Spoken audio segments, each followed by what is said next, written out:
টাকা পয়সা দিন ভাই কিছু আমারে, আখিরাতে পাবেন ভাই 2 হাত ভরে। ও ভাই যান, কিছু ভিক্ষা দেন গো ভাই। তোরে খুঁজতাছি, কয় টাকা তুমি তোরে? ভাই দেন, আপনার যেমন আছে, আমার চাই না আর কিছু নাই ভাই, দেন। তোর প্রবলেম তো ঠ্যাঙ্গে না? ও ভাই আমি নিচে থেকে কোনো শক্তি পাই না, আমি আমি একবারে অচল ভাই। তাহলে লাঠিটা দিয়া তোর ঠ্যাঙ্গে দাম দাম করে কটা বাড়ি দেই কেমন হয়?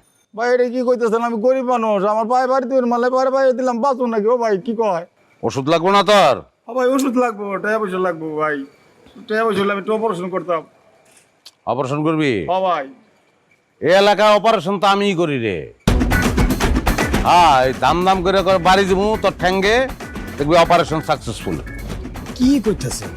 তেমনি গরিব, আর ওর এমনিতে একবার লোড়া, ও চলতে পারে নাকি? ওর মায়ের লাভ আছে?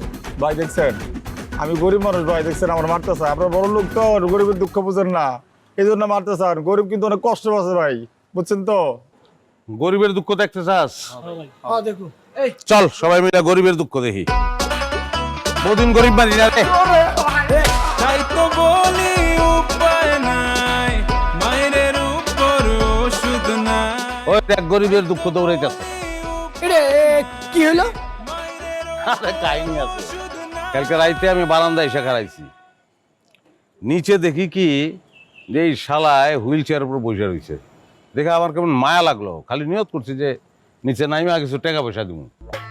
নামানোর লেগে ঘুরতাছি, এর মধ্যে দেখি যে লাভ দিয়ে খারাইছে। আমি তো অবাক ব্যাপার দিই, তারপর দেখি একটা ব্যাগের থেকে প্যান্ট শার্ট বাইর করে, প্যান্ট শার্ট কিনতে সুন্দর করে হুইল চেয়ার ঠেলে হয়ে যাইতেছে। উচ্চ অবস্থা, হুইল চেয়ার কি করবি? হয়েছিল না